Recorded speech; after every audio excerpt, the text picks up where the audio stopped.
আসসালামু আলাইকুম ওয়া রাহমাতুল্লাহি ওয়া বারাকাতুহু। আরেক ভাই জানতে চেয়েছেন যে চতুর্দিকে পানি আর পানি, মাঝখানে একটা কবর বেশি উঠেছে, তো আসলে এই রকম কবর বেশি ওঠার রহস্য কি, এবং চতুর্দিকে বন্যা হলেও এই কবরটা কখনো ডুবে না, এটা হতে পারে কিনা? এই জাতীয় বিষয়গুলো ঘটতে পারে, হতে পারে। এটাকে মিরাকেল আপনি মনে করেন, এজাজ মনে করেন। কিছু বিষয় আছে যেটা খারিকুল আদা, অভ্যাস, যেটাকে কল্পনা করতে পারে না। স্বাভাবিকভাবে পানি তো ডুবিয়ে ফেলার কথা, কিন্তু একটা জায়গায় ঠিকই কবরটা রয়ে গেছে। তবে আমাদের বাংলাদেশে এখন যেভাবে এটা প্রচার হয়েছে, এখন এটা নিয়ে যদি আমরা কথা না বলি, সামনে এটা বিরাট অলির মাজারে রূপান্তরিত হবে। এই জন্য এটা নিয়ে কথা বলা আমি আমার নিজের দায়িত্ব বলে মনে করি। এটা আসলে অলির কোনো কেরামতি না। মৃত্যুর পরে অলির কোনো কেরামতির কারণে এই কবরটা এইভাবে একবারে চতুর্দিকে পানির মধ্যে বেশে আছে, বিষয়টা আদৌ এরকম না। আল্লাহ তাআলা বাসিয়ে রেখেছেন চতুর্দিকে পানি, এই জায়গার বেসমেন্ট আল্লাহ তাআলা ঠিক রেখেছেন। এই ফয়সালা আল্লাহ তাআলা। আল্লাহ রাব্বুল আলামিন অনেক সময় পরীক্ষা নেওয়ার জন্য তো এই কাজ করতে পারে, যে এইরকম একটা কবর থাকার পরে আমার গোলামরা কি করে একটু দেখি। আপনি যদি সেখানে কল্লাসার মতো বিশাল একটা মাজার বানায় ফেলেন, তাইলে তো শয়তান সফল হয়ে গেল, আপনি ব্যর্থ হয়ে গেলেন। এই যে কল্লাসার মাজার, আপনি গিয়ে দেখবেন কিরকম জমজমাট মাজার। কাকে বলে জমজমাট? রাত্রে ৩টা ৪টায় আপনি কখনো যদি ওই দিক দিয়ে এমনি হাঁটতে চলতে যদি গাড়িতে গুড়িতে পড়ে যায়, আপনি নজর দিয়ে দেখেন কি জমজমাট মাজার। তো মাজার যেরকম জমজমাট, বাজার এরকম জমজমাট। আল্লাহর হস্তে এটাকে মাজার বানানোর চিন্তা করবেন না। এই যে লোকটা আল্লাহর কাছে প্রিয় হওয়ার কারণে এরকম হইতে পারে, তবে ফায়সালা তো আল্লাহ তাআলা।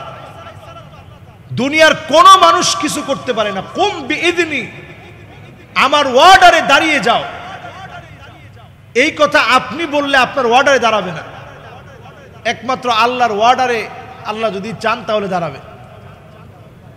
এখন দুনিয়ার এই ম্যাজিক দেখেই তো আমরা পাগল হয়ে যাই। দাজ্জাল যখন আসবে, কবর থেকে বলবে কুম বিইذনি, জিন দাঁড়ায় যাবে আপনার মায়ের আকার ধারণ করে, বাপের আকার ধারণ করে। আপনি চিন্তা করবেন সর্বনাশ, মা বাপের আকার ধারণ করে ফেলছে, তাহলে এটাই তো আমার রব।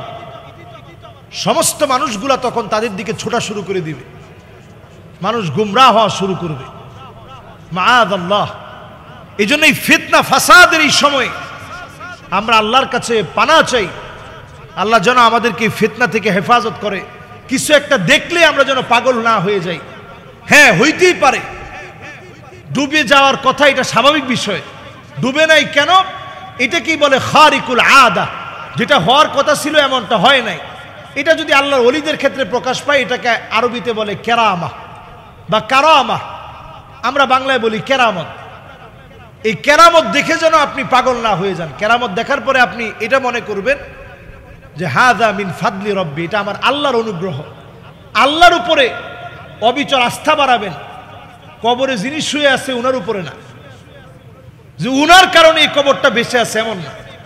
আল্লাহ চেয়েছেন দেখে বেঁচে আছে। আল্লাহর উপরে বিশ্বাসটা বাড়ান। শিরিকটা এত ছোট, হাদিসের মধ্যে আসছে আকফা মিন দাবিবিন নামল, ছোট্ট একটা পিঁপড়া, ফি লাইলাতিন যলমা, অন্ধকার পূর্ণিমা রাতের ভিতরে কালো একটা পাহাড়ের মধ্যে যদি ছোট্ট একটা পিঁপড়া বসে থাকে, এটার মধ্যে পা পড়ে যাওয়া যেমন সহজ, ঠিক তেমনি আমি আপনি শিরকের মধ্যে নিমজ্জিত হয়ে যাওয়া এর চেয়ে সহজ। মাআযাল্লাহ, মাআযাল্লাহ। এই জন্য শিরক থেকে বাঁচেন। আমি পরিষ্কারভাবে বলি, এই রকম কবরকে সংরক্ষণ করেন। সংরক্ষণ করবেন কেমনে? জারবাতি দিয়া গম্বুজ লাগায় না, বরং এইরকম কবরে যিনি শায়িত আছেন উনার কর্ম সম্পর্কে জানার চেষ্টা করেন। উনি কি এমন আমল করতে আল্লাহর কাছে এত প্রিয় হলো কেমনে, এগুলো সম্পর্কে জানার চেষ্টা করেন। এবং এটা নিয়ে বেশি মাতামাতি একেবারেই ছেড়ে দেন। ওই এলাকায় যেন কোনো মাজার তৈরি না হয়, এজন্য মানুষকে সচেতন করেন। মোমবাতি দেওয়া বন্ধ করেন, এখানে এসে মানত করা বন্ধ করেন। আল্লাহর হস্তে নামাজের দিকে আসেন, সেজদায় নত হন, ওয়াসজুদ ওয়াক্তারিব, চাওয়া শুরু করেন, আল্লাহ তাআলা দিবে।